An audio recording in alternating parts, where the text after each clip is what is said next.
शिरोळ शहरात नशामुक्तीची मोहीम उभी करण्यासाठी मोठ्या उत्साहात तयारी सुरू झाली. म्हणतात ना, जिथे सभा तिथे अनुपस्थितीचा खेळ.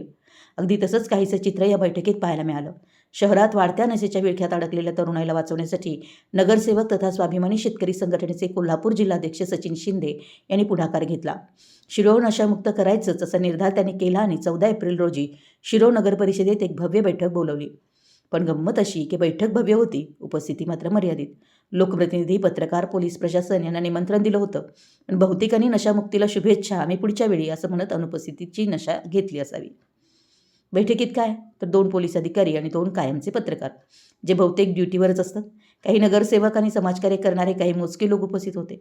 म्हणजे नशामुक्तीची बैठक थोडक्यात मोजक्यांची मैफल ठरली. यावर सचिन शिंदे यांना विचारलं असता त्यांनी स्पष्ट सांगितलं की डॉक्टर बाबासाहेब आंबेडकर जयंतीमुळे अनेक जण व्यस्त होते. काही पत्रकार, नगरसेवक, डॉक्टर यांना निरोप मिळाला नाही. मिळाला तो उशिरा मिळाला. त्यामुळे आता 1 मे रोजी मोठी आणि सर्वसमावेशक बैठक घेणार आहोत. आता शिरोळकरांच्या चर्चांना तर उधाणच आलंय. काही जण म्हणतात नशामुक्ती करण्यासाठी तर गांजाच नाही तर मटका जुगारी बंद झाले पाहिजेत. अवैध धंद्यामधून घेतले जाणारे हप्ते थांबले तरच खरी सुधारणा होईल. काही नगरसेवकांनी पुढाकार घेतलाय, पण बाकीचे 21 जणी उठले तरच चित्र बदलेल. दरम्यान काही ठिकाणी गांजाच्या प्रकरणामुळे गंभीर घटना घडल्या. पोलीस स्टेशनवर हल्ला, शहरातील तरुणाचा खून अशा घटना ऐकून नागरिकही चिंतेत आहेत. लोक म्हणतात पोलिसांनी गस्त वाढवली पाहिजे आणि तक्रारींवर वेळेत प्रतिसाद दिला पाहिजे. डॉक्टरांनी तरुणांना योग्य मार्गदर्शन करावं. पत्रकारांनी आपल्या लेखणीतून आवाज उठवावा आणि नागरिकांनी या मोहिमेला पाठिंबा द्यावा, अशी अपेक्षा व्यक्त होते.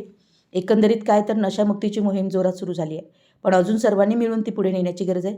शेवटी या सगळ्या गमतीजमतीत एक गोष्ट मात्र नक्की आहे की एकानं सुरुवात केली आहे. आता बाकीच्यांनीही नशामुक्तीच्या बैठकीला हजर राहून कामाला लागलं तर शिरोळ खरंच सुंदर बनेल. 1 मेच्या बैठकीकडं आता शिरोळकर नागरिकांचं लक्ष लागून राहिलं आहे.